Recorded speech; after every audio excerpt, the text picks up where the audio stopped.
বিশ্বনবী তাহাজ্জুদের সময় দাঁড়িয়ে যেতেন। ছোট্ট একটা ঘরে চাটাইয়ের উপরে বিশ্বনবী মা এসে শুতেন, গাদাগাদি করে জায়গা নাই।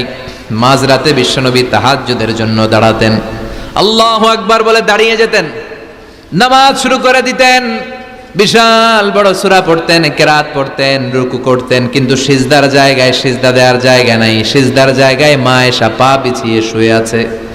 বুখারীর বর্ণনা, বিশ্বনবী সিজদায় যে হাত দিয়ে মা এসার পায়ের মধ্যে চিমটি কাটতেন, মা এসা বুঝতে পারতেন বিশ্বনবী এখন সিজদায় যাবে। সুবহানাল্লাহ পড়েন।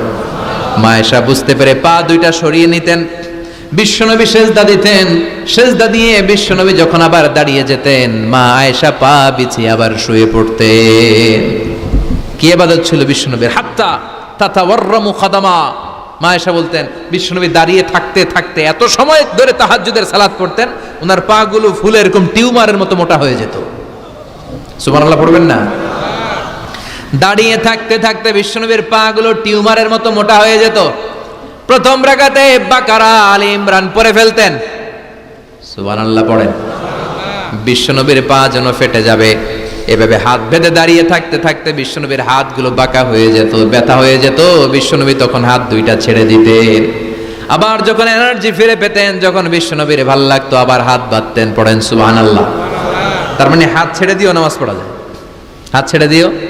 মালিকি মাযহাবের কিছু স্কলাররা ওনারা মত নিয়েছে, ওনাদের অনুসারীরা এরসাল করে, আমাদের দেশে কেউ বাদে এইভাবে, কেউ এইভাবে, কেউ এইভাবে। মালিকিরা বাদেই না, কেউ বাদবই না, কি করবি কর। আছে না নাই? আপনি যদি হজ করতে যান মক্কা মদিনায়, এই আমলগুলো দেখতে পারবেন। এটা সুন্নাত একটা আমল। হাত ছেড়ে দিলেও যেখানে সালাত হয়ে যায় ওই জায়গায় কই বাঁধবে, এই নিয়ে কিলাকিলি আছে না নাই? উপরে না নিচে, আমিন জোরে না আসতে, আছে না নাই?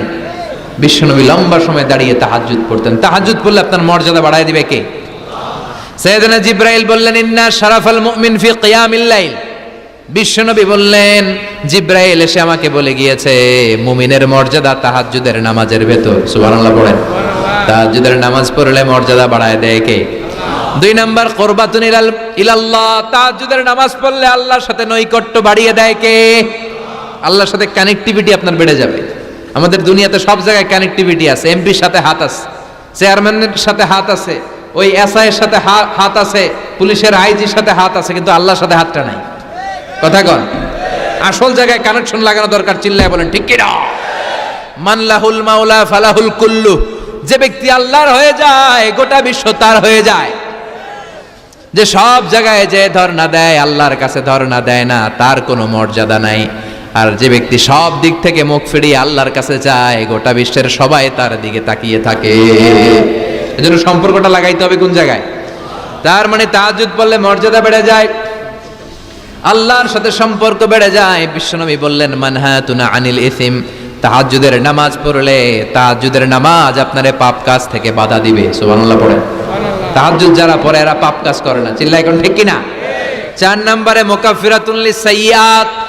পাপ আর অন্যায় যদি কিছু হয়েও থাকে, তাহাজ্জুদের নামাজ পড়লে তাহাজ্জুদের নামাজ পাপগুলোরে ধুয়ে মুছে সাফ করে দেয়। এজন্য তাহাজ্জুদ পড়ার দরকার আছে না নাই? ঘুমের আরবিতে কিছু নাম আছে। ঘুমের একটা নাম হচ্ছে আন-নুআস।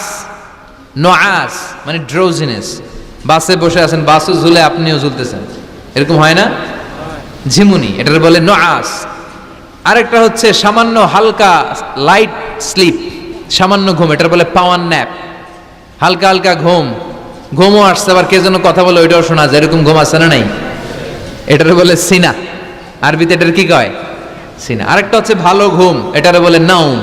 এটার কি বলে? তাহলে পাইলাম নুআস, সিনা, নাউম। আরেকটা হচ্ছে জন্মের ঘুম। কিরকম ঘুম? এমন ঘুম যেই ঘুমে ডাকলেও মানুষ ওঠে না, যেটা শেষ রাতে আমাদের যেই ঘুমটা হয়, রাত 3টা-4টার দিকে কম্বল টেনে টেনে আরেকটু ঘুমাইতে মনে চায়, এরকম একটা ঘুম আছে না নাই? এই ঘুমটাকে আরবিতে বলে হুজুদ। কি বলে? সবাই বলেন। এই হুজুদের ঘুমকে স্যাক্রিফাইস করে ওই টাইমে যে সালাতটা পড়া হয়, ওই সালাতকে আরবিতে বলে সলাতুল হুজুদ বা সলাতুত তাহাজ্জুদ। সুবহানাল্লাহ পড়বেন না? এজন্য রাব্বুল আলামিন বলেন, ওয়া মিনাল লাইলি ফাতাহাজ্জাদ বিহি নাফিলাতান লাকা আসা আন ইয়াবআসাকা রাব্বুকা মাকামাম মাহমুদা। ও নবী, রাত্রিবেলা দাঁড়িয়ে আপনি তাহাজ্জুদের নামাজ পড়েন, আশা করা যায় বিশাল সম্মানিত মহিমান্বিত জায়গায় আল্লাহ আপনারে বসায় দিবে গো নবী। ঠিক কি না? তাহাজ্জুদের সালাত পড়লে মর্যাদা বাড়ায় দেয় কে? মুমিনের বৈশিষ্ট্য, তারা রাত্রিবেলা তাহাজ্জুদের সালাত পড়ে। ইমানদারদের বৈশিষ্ট্য, তারা হলো ফুরসান আন-নাহার রুহবান আল-লাইল। রাত্রিবেলা তাহাজ্জুদের যায় নামাজে কান্নার ঝড় তোলে, দিনের বেলায় ঘোড়া হাঁকিয়ে জিহাদের ময়দানে জিহাদ করে। ঠিক কি না? দিনের বেলায় চলবে কি? জিহাদ। এজন্য বিশ্বনবীর প্রথম প্রশিক্ষণ নিতে বললেন আল্লাহ, কুমিল লাইলা ইল্লা কালিলা। ও নবী, বিশাল মিশন নিয়ে দুনিয়ার বুকে আপনি এসেছেন গো নবী। প্রথম প্রশিক্ষণ যেটা নিবেন, রাত্রিবেলায় দাঁড়িয়ে দাঁড়িয়ে তাহাজ্জুদের প্রশিক্ষণ। বিশ্বনবীর আদেশ করলেন কে? কিসের আদেশ? সবাই কোন? আরো জোরে। ওই মুহূর্তটা তাহাজ্জুদের সময়টা এমন সময়, ইয়ানজিলু রাব্বুনা ইলা সামাইদ দুনিয়া, রব্বুল আলামিন আরশের উপর থেকে দুনিয়ার আকাশে নেমে আসে। নেমে আসে মানে বিশেষ একটা মনোযোগ দেয়, আর দুনিয়াবাসীরা ডেকে ডেকে বলে, গোলাম আলা মিন মুস্তাগফিরিনা গফির আলা।